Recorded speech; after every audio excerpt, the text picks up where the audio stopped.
বিদেশ যাত্রা হাইকোর্টে বড় ধাক্কা ভাইপোর। বর্তমানে মামলাগুলির জন্য অভিষেক বন্দ্যোপাধ্যায় বিদেশ যাত্রার অনুমতি দিল না হাইকোর্টের সিঙ্গল বেঞ্চ। আদালত বা আইনজীবীর কেউ মেডিকেল এক্সপার্ট নয়। চোখের পরিস্থিতি বোঝার জন্য কাল বৃহস্পতিবার এসএসকেএমে চক্ষু বিভাগের মেডিকেল বোর্ডের কাছে যাওয়ার নির্দেশ। শুক্রবার আদালতে রিপোর্ট দিয়ে জানাতে হবে অভিষেকের চিকিৎসার জন্য বিদেশ যাওয়ার দরকার নাকি দেশে চিকিৎসা সম্ভব।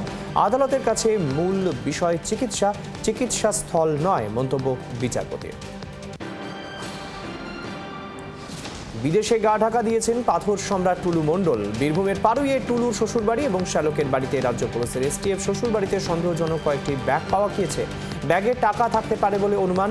তল্লাশি শুরু করেছে জেলা পুলিশ।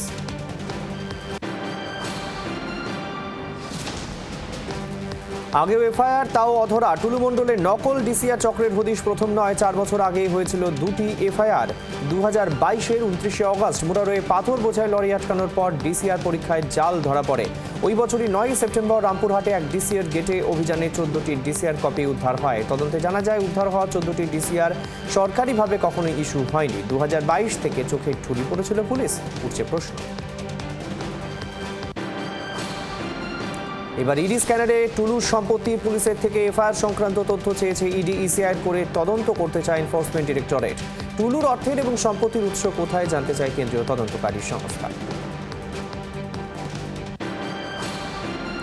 বেপাত্তা বীরভূমের পাথর সম্রাট টুলু মণ্ডল। এই আবহে রক্ষা কবচ চেয়ে আদালতে ছুটলেন টুলু মণ্ডল। কলকাতা হাইকোর্টের কাছে রক্ষা কবচের আবেদন। বিচারপতি সুব্রত ভট্টাচার্যের এজলাসে মামলা দায়ের। বিধানসভায় মার্শাল দেবব্রত মুখোপাধ্যায় সাসপেন্ড। নজিরবিহীনভাবে এই প্রথম মার্শাল সাসপেন্ডের ঘটনা। দায়িত্ব পালন না করার অভিযোগে সাসপেন্ড। তদন্ত শেষ না হওয়া পর্যন্ত চলবে সাসপেনশন। গ্রুপ ডি দুর্নীতি মামলায় চার্জশিট দেওয়ার প্রত্যেকেই জামিন। সূত্রের খবর, পার্থ চট্টোপাধ্যায়, এসপি সিনহা সহ 24 জনের বিরুদ্ধে চার্জশিট দেয় সিবিআই। আজ আদালতে পার্থ আসেনি, বাকিরা সশরীরে জামিন নেন।